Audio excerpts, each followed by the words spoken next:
if we want to transform and do things differently, we always have a big why. We have a purpose why we are going after. When I think about transformation, I say, how would you make a preferred way of working, which will create delightful experiences for people at the center of that change? Don't conduct your analysis in isolation because data is so incredibly powerful. Not defending just the tribe, but defending the organization. Those creative people that you really want to keep empowered, keep excited, keep motivated, keep thinking. A good experience pays dividends down the line. Stereotypes tend to break down in proximity.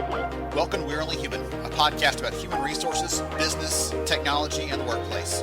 My name is Ben Eubanks, your host, and I'm so glad you're here.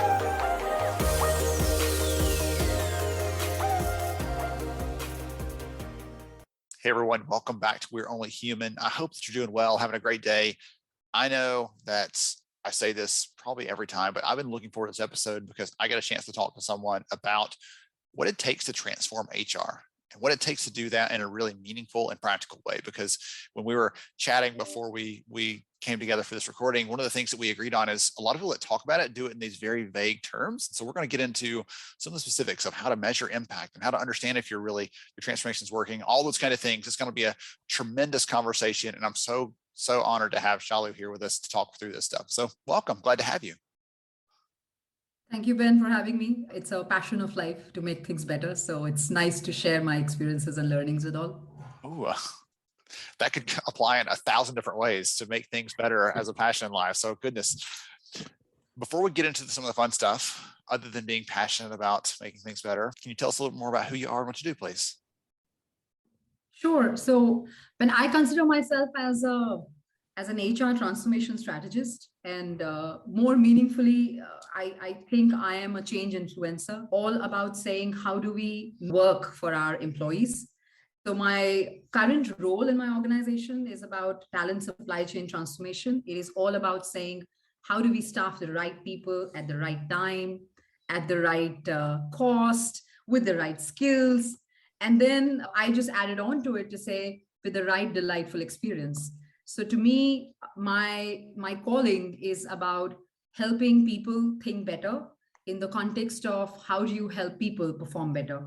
So that's what I do in my job. And I love applying some of these learnings in my personal support that I do to non-government and non-profit organizations, which are more focused on education. So yeah, it's all of those things. Okay, wonderful. That's incredible. So when you're not thinking about change and transformation, what do you like to do? How do you spend your free time other than volunteering and sharing that expertise in other sorts of ways? I'm just kind of curious. I love reading books, but I'm not the kind of person who gives annual 60 book target. I usually pick a mix of books, and I would pick some books that force you to deeply think. I recently finished Essentialism. I read Damon Santola's Change recently. It really changed my view on things. I love Brene Dare to Lead. So I do read a couple of those things that inspire me and force me to think differently about my choices at work and life. But yeah, I also enjoy reading a Tintin and seeing some superhero movies and all the series that comes with my kids. So I do have that fun part as well. So okay. I have my downtime when I do that. Okay, wonderful. I know that when I stop and think about someone who thinks about transformation and strategy and all those kind of things, you imagine that's their whole world, but it can't be. And what's really interesting, there's a book, here's a recommendation for you, by the way, on books. There's a book called Range that says the people who are the best performers in an area often are generalists. They have this broad range of things that they bring to the table, and it allows them to be successful.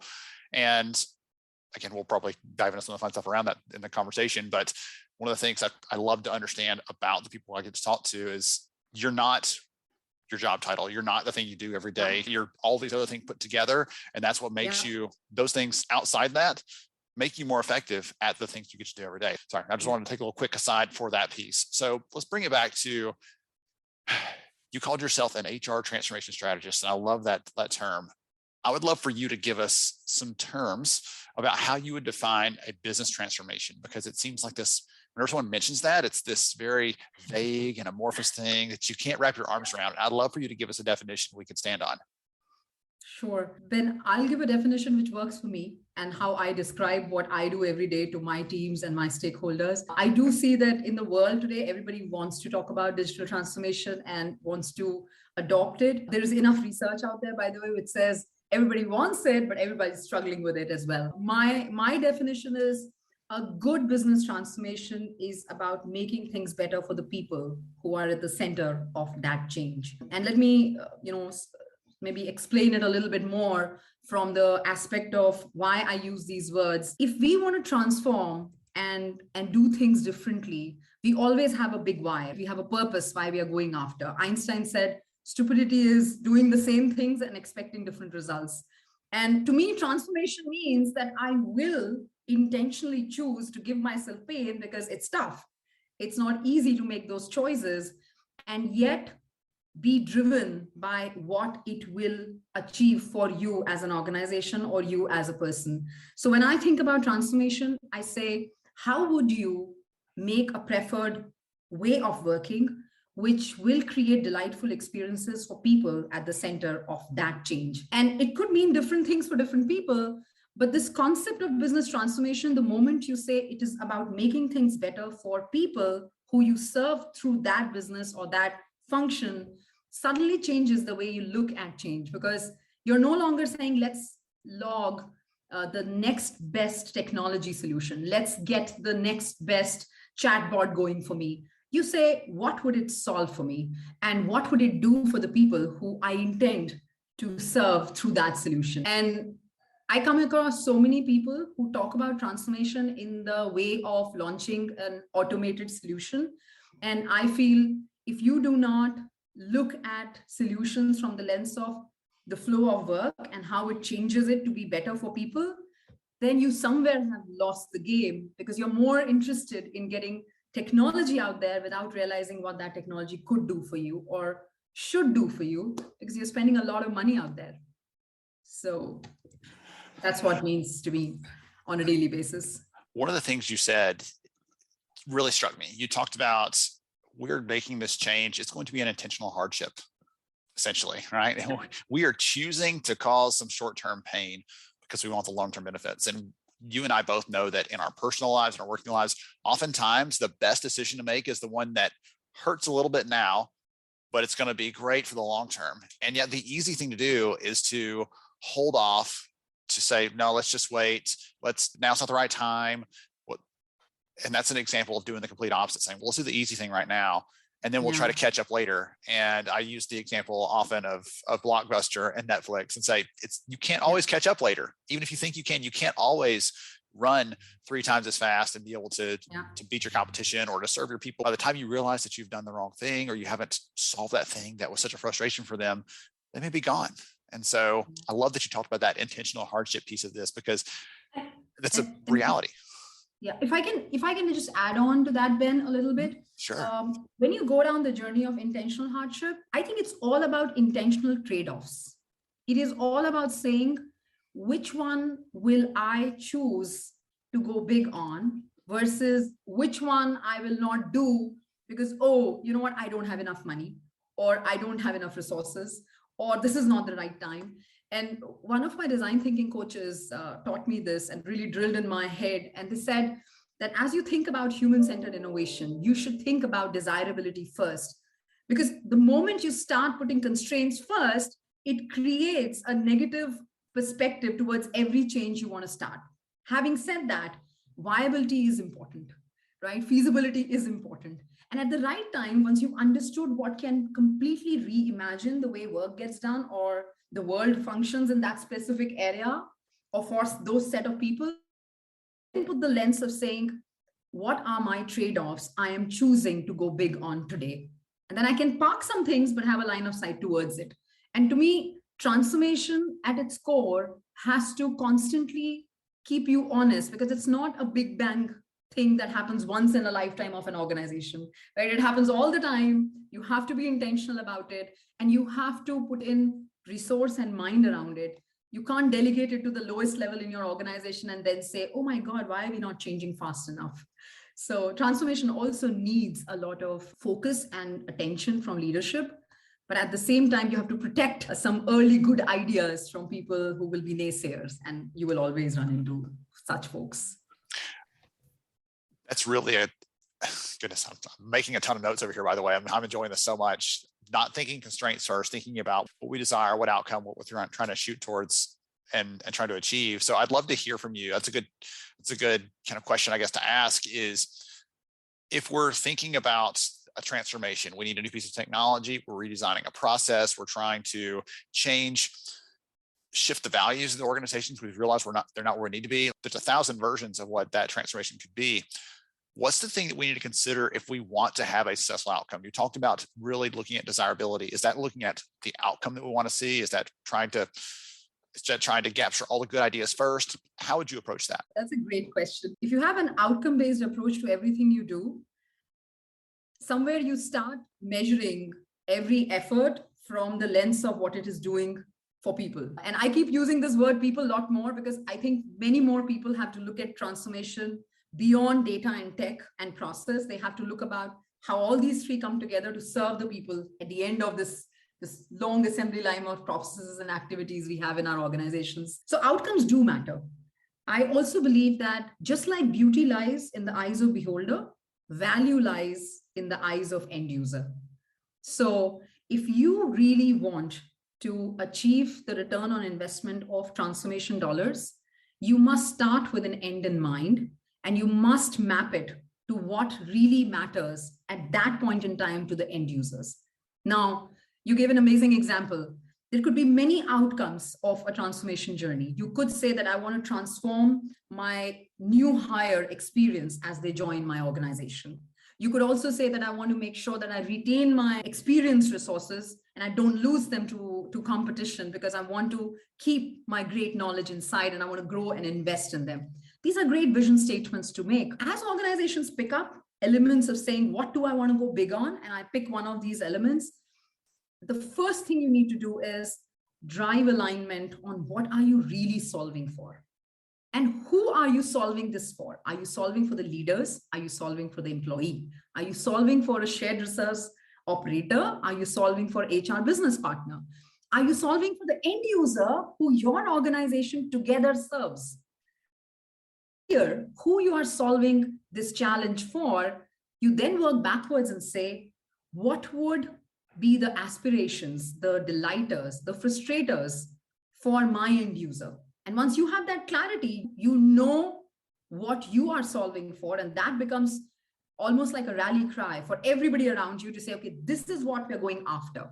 Now, you may not know the path to it, but that's the fun. The whole innovation journey is all about iterations, right? You start with an idea and then you leverage the collective wisdom of people and say, how do I make this idea come to life? And as long as my true north is clear, I know I'm making progress towards that. So if there was one thing that really matters is figuring out what my real measure of success is. And I'll give an example from my recent experience. We've been on this journey of talent supply chain transformation in our organization for some time. And on the face of it, supply chain is all about making sure you staff people at the right time. And everybody needs to do that because we are all in the business of making sure that our assets, who are people, are able to do their best when they are working with us. And they would be functional metrics, right? You will measure how much time it takes for you to roll out offer. You will measure what does it take for you to make sure that the onboarding is done in the shortest possible time. You would also go ahead and say, okay, background checks. Can I make sure that I am fast in it and I am compliant in it to what I'm expected to do? Even something as simple as internal movements. You might just count how many people did I rotate within jobs. Now that's one way to look at measuring output. But the outcome of all of this put together is really about saying that when I am impacting my speed to drive fulfillment of people, what is the experience of new hires who join me? Do they have a sense of pride and clarity? Do they feel connected and have a sense of belonging when they join and stay and work with you? Are you able to create connections and networks for them? And why do you do that? There is enough data out there. If you interpret it well, it will help you get insights which will spark imagination to say, your transformation journey is not just making sure you onboarded 10,000 people in a period of time. Your transformation journey is about how quickly did you make them revenue generating for your organization? How quickly you made sure that you are impacting such emotional connection with your company so that they don't think about leaving you quickly. And especially those who have stayed enough, they don't choose your competition over you because you are invested in constantly developing them and giving them visibility to new jobs. And on the face of it, again, supply chain is supply chain. There is demand, there's supply, and there's a control tower matching it. But deep under it, there are outcomes when stacked and clearly defined. People suddenly change the way they put in their effort, put in their weight, and probably drive the output in a very different manner. So metrics make all the difference, and outcomes, when looked at from business standpoint versus an individual standpoint, when you draw that connection, that's where all the things start falling in place. I love the example of the onboarding because I had a chance yesterday. I was talking to a leader who radically redesigned their onboarding approach. And the headline for her was, we saved 200,000 minutes a year of time we were spending just churning away at all these tasks. But she said that may be the top level, but what was most exciting for her is the other outcomes that enables. She said, now, because we're doing that, we can be more personalized and tailored in that onboarding. We can make sure that Ben gets connected to 2 people who are likely to help him maintain a sticky relationship with us as a business, and started looking at that more strategically because they got out of the just transactional doing the stuff. And one of the other examples I use here that fits so well into this model you're building for us is performance management. We often think that, well, success is getting everybody to do it, right? Is that the goal that you want? Do you just want them to be compliant and to complete that? Or is this really about enabling every single person that works with us to be the very best performer they can be? And again, it's one of those things where we don't stop to think about, as you said, what is that end result we're shooting for and design for that? Instead, it's how can we make this as efficient as possible so they just do it and it's done. Yeah. And without actually having the right outcome or impact that they're looking for. Onboarding is beyond just checking a bunch of boxes. It's how do we make sure you're connected, you're enabled, you can perform, you can ramp up, and you can do the best work that you can possibly do. It's not just about making sure your tax forms are done, all the other kind of fun stuff that sometimes we get wrapped up in. Absolutely. And many years back when I was leading one of the businesses, HR and capability development, there was this very interesting conversation I had with my business leader. And we were trying to reimagine the way we give service to our customers. And we were saying, how do we make sure that our people are gearing up for that? And we were looking at many aspects. Okay, one part is, of course, talent development and invest in learning paths and get the journeys. And the other part was, okay, let's make sure that we are getting a great talent pool inside Genpact, which has not been there. So in our company, we went through a lot of internal thinking, and a very simple model then emerged from that conversation with my business leader. And I love to quote it everywhere because it's so simple and it's so profound. We call it 3 E's. And we laughed over it because suddenly it became 3 E's. And I was like, okay, maybe I should copyright this, but it was fun. The first E was enablement.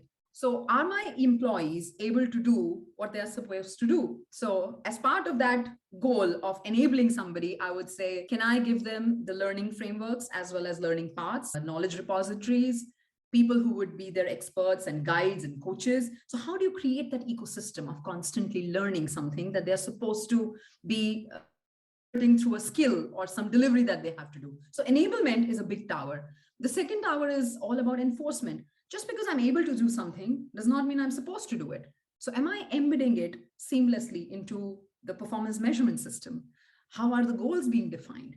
If collaboration is something that I want everybody to do, am I teaching people the skills it takes and giving them the tools and techniques to be able to collaborate virtually? And then am I supposed to do that? Maybe I'm not supposed to do that because it's nowhere written that I'm supposed to collaborate. But am I embedding it in the way I'm defining goals, that you don't just have individual goals, but you have team goals? And then the third part, which is really important after enforcement, is encouragement. And people don't realize, just because I have a great training program and I put it in somebody's goal that you've got to get certified, does not mean I'm willing to do that. And if you don't impact the will of people to do something, then why will they generate those results for you? Just because you're able to, and somebody once told me this, just because you're able to and you're supposed to, doesn't mean you're willing to. And if organizations don't invest in figuring out ways to encourage that personal motivation to do something by role models, leaders walking the talk, your recognition system, which is far more inclusive than just for select few, and everybody's fighting for the select few. And then where's collaboration then? So as a team, I use collaboration as an example, but it works all the time. So if you're an organization which is going through a big leap and you want your people behind it, then you have to think about all three. Probably 70% is encouragement, which is all about your culture and what you do there. 10% is enforcement. And the rest is about saying, okay, let me get the training and the technologies in place and the data and the enablers in place to just get them going. And then results will happen. So transformation is similar. If you're changing, you want different outcomes from an enterprise function, you have to figure out, are you enabling your people to adopt the new tech or the data that you want them to use tomorrow? Are you then making sure they're supposed to use that? Because maybe it's an option, I'm supposed to ignore it. And then how am I inspiring everybody to learn from each other? So collaborative learning is so powerful, but many organizations have not figured out structural ways to do that. And that's so core to driving change on a day-to-day basis, and even at long-term and long-range basis for organizations. I want to ask you 20 more questions, by the way. Every time you share something, it opens up all these other things that I'm curious about. But I think the next logical step is, you've hinted at this a couple of times, about measuring the actual success of this. And obviously the success depends on going back to the beginning and figuring out, hey, what do we want this to look like at the beginning? You probably will love this, but I tell people all the time, I talk to leaders who say, hey, we're doing this thing, we want to figure out how to measure it. The best time to decide how to measure it is before you start. So especially when it comes to a transformation, something like that, decide what you're going to actually use to measure that, or what the outcome looks like. Or I told someone this morning, what does success look like? Define that, because we're really good at saying this doesn't work, or that doesn't work that way, or we don't like how this looks, but we haven't stopped to say, if it worked, this is what the outcomes will be. This is what success looks like. So let's take one of those examples you've bandied about a few times. Let's say we're adopting a new piece of technology that's going to be employee facing. How do we decide what success looks like? What are the outcomes we should be shooting for? And who do we share those outcomes with? Do we report that up? Do we just keep that in our own little bubble? That's a softball pitch to you, I think, but talk about that a little bit. Okay, so this is an amazing question, because as a Lean Six Sigma practitioner, it was taught to me that what gets measured gets improved.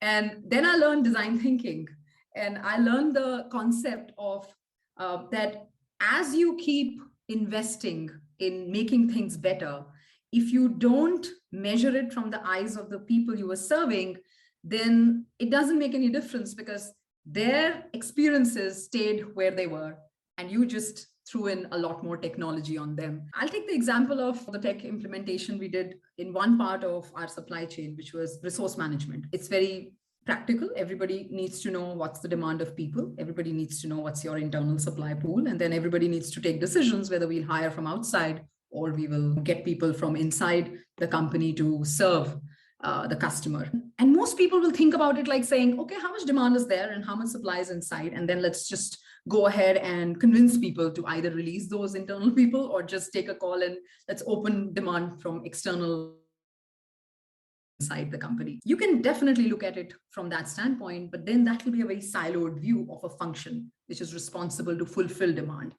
The moment you elevate it, and elevate it in terms of saying, what is the connection of this particular measure to the higher order? Now, what is the higher order? Why do we need people in any service organization? We need people because you typically get paid per person, or you are being paid for a service, and the service is provided by people. So you get paid by transaction, you get paid by outcome. You were influencing an outcome for a customer, and you were trying to make sure that your people are giving such awesome service that outcome for that organization is met. But at the core is a set of people who have to be available to do that part of work. So while I can just say, I need 10 people, give me 10 people. And how quickly can you give me 10 people? But if I spin it and I say, what's the higher order is, how quickly can I make revenue from the person I need? So if the customer needs a person on 1st of the month and I give them on 15th of the month, I'm losing revenue. If the customer needs a person on 1st of the month and give them 15 days early, then I am bearing extra cost without getting revenue on that cost. So the moment you start thinking about outcomes from the lens of revenue, suddenly the interest of senior leadership is there. Because instead of saying, I want investments because I want to improve the demand and supply visibility and set up a control tower for you, and I want X million dollars for that, I change the story and I say, you hire 10,000 people in a year, and it typically takes you 50 days to hire them. If I was to have technology that can increase the visibility of the demand forecast and increase the visibility of the supply forecast internally, then I can do proactive matching and I can take proactive bets on who will be internal moved, and I will train them and make them ready proactively versus who will be hired outside, because typically people from outside will take longer to come in and costlier to get in.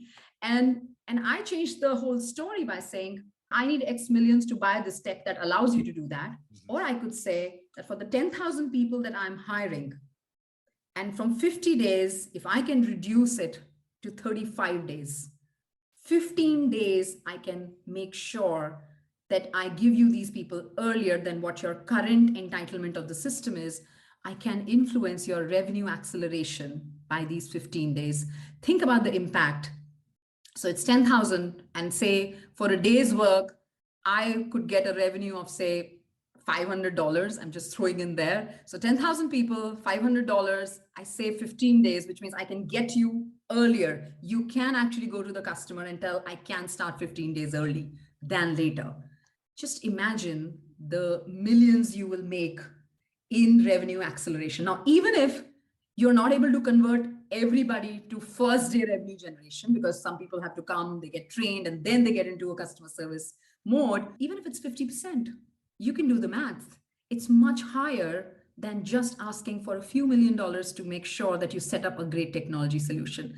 And we took that approach and we said, how we will enable internal movement of people and not just help you avoid cost, because when people are tried, you have to replace them. And most people today are leaving you around the time frame of about 18 to 36 months, because that's the time they feel, let me do something interesting and new. And if I can enable an internal rotation process, which is powered by good data, good technology, which gives end-to-end visibility to jobs and people, then I can impact retention of people. And every percent that I reduce, we all know the war of talent is going on. So every percentage on a base of 10,000 people is a lot of people I don't have to hire. I don't have to train again. And I have people who will stay longer. They'll be far more engaged, and they'll give far better service to your end customers. So there is business sense, but you could have fought the battle on saying, I need extra money to, buy a new application, versus saying, I'm here to accelerate your revenue realization, to avoid cost, and in the process, create awesome experiences which will influence people to stay longer with you. And why would you not get investments then? Goodness. This is like a masterclass in demonstrating value, I feel like. And I don't know if that comes back to your Lean Six Sigma background, if that comes to the design thinking thought process. But I think that combination of things really gives you a unique perspective on the world and helps all of us as talent leaders, as business leaders, to think about that at the higher level and how it can have an impact. So I've enjoyed this so much. If someone wants to connect with you or follow you, what's the best way to do that? I'm most active on LinkedIn, Ben. So LinkedIn is the best way to reach out to me. I do have a Twitter handle, but I'm not that active there in having conversations or exchanging views. So LinkedIn is the best place. Okay, wonderful. I'll make sure we get your LinkedIn handle into the show notes, the episodes, and people can reach out and let you know how much they loved hearing from you, because I know that I did.